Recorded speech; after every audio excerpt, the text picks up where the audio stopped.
All right. So, what kind of questions can you ask? Well, you can ask yes or no questions. You can ask yes or no questions about things from the past and things that are going on right now. Don't ask about things in the future. Okay.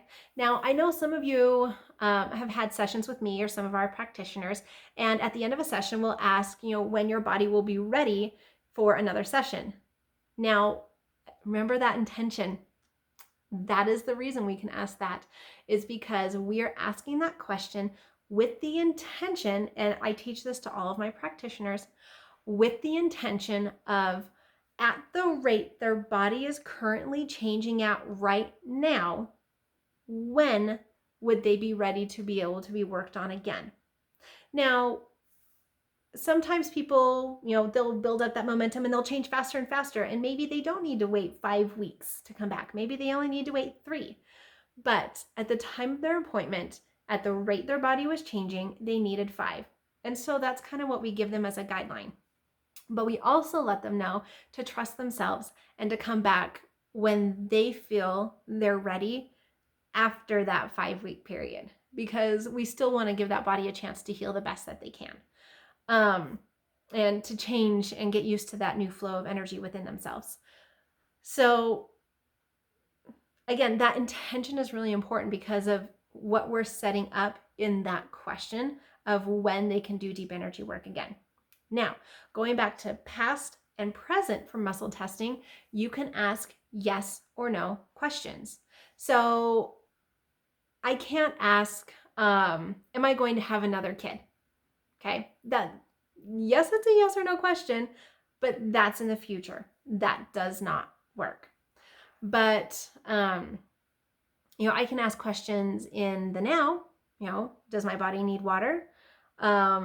Is there a food that my body is needing? Is there a vitamin my body is needing? Is there some type of energy releasing activity that I need?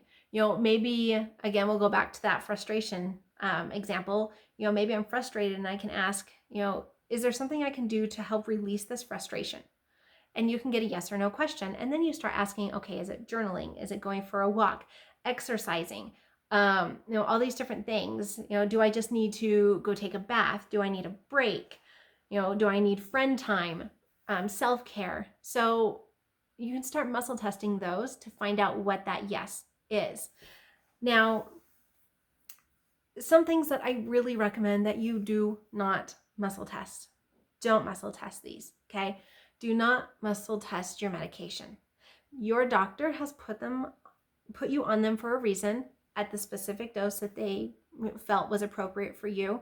So please do not muscle test whether or not you need a specific medication and if that dose is right for you. If you feel like you need to change that, you need to go see your doctor, okay? That is not something that I recommend you take into your own hands and you do on your own. You need to talk to your doctor, consult with them, and you guys come up with a plan to figure that out, okay? Something else I recommend that you don't do right away, and especially if you are just learning, is don't muscle test for other people yet, okay? Because you want to get really confident in the answers that you're getting for yourself before you start working on other people and start muscle testing for them.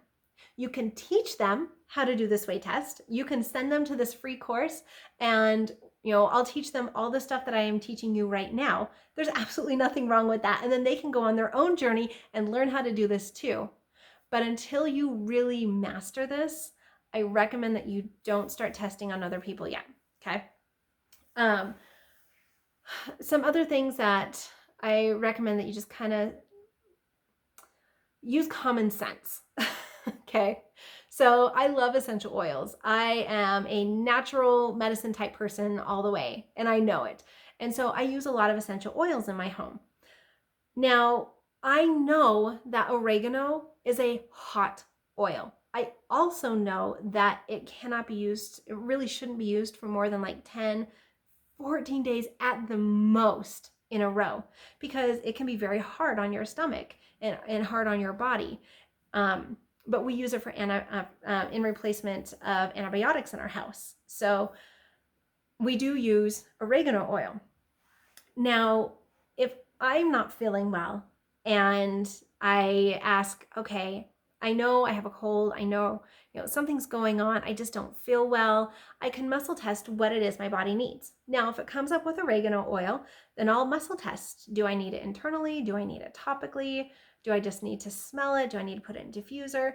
And if it comes up with topically or internally, now again, guys, I am using high quality therapeutic oils. Don't do this with like Walmart oils. Those are not pure, okay?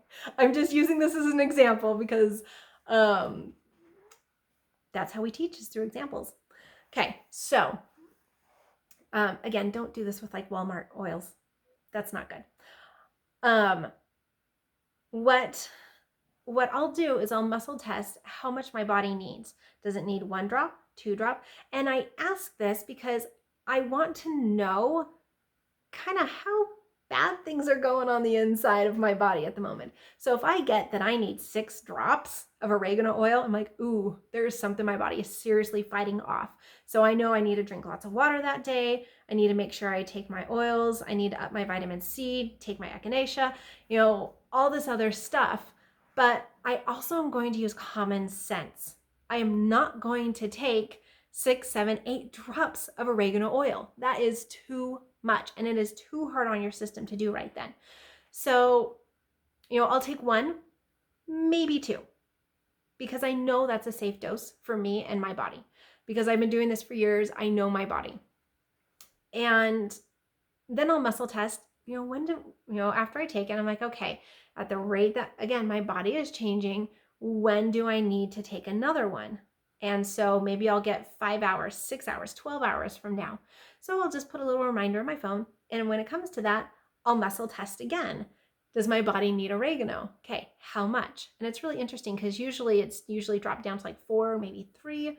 But once again, I'll take 1 or 2.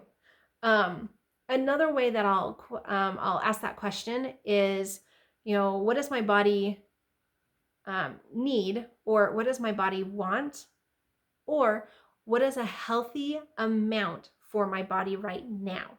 Okay, so those are all the same question, but they're worded differently. And notice how you'll get different answers for those a lot of the times. Not every time, but a lot of the times you will. So using that common sense is really, really important. Another quick example of how we use this is like somebody, like my husband will strain his back or something. And he's like, oh yeah, I'm going to go put some ice on it. I'm like, hold on. Let's just check this. And we muscle test, what are those muscles needing? Do they need to be iced? Do they need, something put on them? Do they just need to rest? Do they need heat? And we'll muscle test which one it is. So maybe it needed heat instead. So we'll put some heat on it. Now, maybe it's really sore, it's really hurting, and it's like, oh, we need a half an hour of heat. Well, that's not necessarily a good thing to do at that moment. So again, common sense kicks in, and we'll heat for 5 to 10 minutes, and then stop for 5 to 10 minutes, and then heat for 5 to 10 and stop for 5 to 10, because using that common sense in line with the information that you get from muscle testing is a really good combination. Okay, so common sense is a great thing to use. If you get an answer with muscle testing, you're like, normally I wouldn't do that, then don't. Okay, if you have this little warning going on in the back of your head saying that's probably not the smartest thing to do, seriously guys, listen to yourself. It's probably not the smartest thing to do. Taking 8 drops of oregano oil, ding ding ding, not smart. Don't do it. Okay, so really pay attention to that. Pay attention to that little voice. Use your common sense with your muscle testing. So some of the things that you can test, we've kind of talked about it when we talked about the things you can't. You can test your foods, how much you're needing, the type of exercise that your body is needing right now. That is a great question, because sometimes we get up and we're like, oh yeah, I'm going to the gym, I'm going to work out, I'm going to lift all these weights. And you get there and your body's like, oh, why are we struggling today? And it's because maybe your body didn't want to do that today. Maybe it just needed to do a brisk walk with some light stretching that day. because maybe, you didn't know, but you're fighting off some, virus or bacteria on the inside, and your body's like, I can't push myself today because we're already fighting this war inside. I can't push myself with exercising. But if you don't ask, you don't know. Okay. Another fun thing to test is how many hours of sleep are you needing? If you're needing like 12, 14, 15 hours, then you probably need to work on your sleep. Okay. You can muscle test to start asking, why do I not sleep well? Am I sleeping well? Is there something I can do to get better sleep? So there's a lot of information that you can get for yourself when it comes from muscle testing and things that you can muscle test. It's a lot of fun, you guys. I'm not gonna lie. I love finding out all this information about myself because it just helps me stay happier and healthier, and I feel like I get more done. So, all right, you guys ready to dive into our next section? We're almost done, I promise.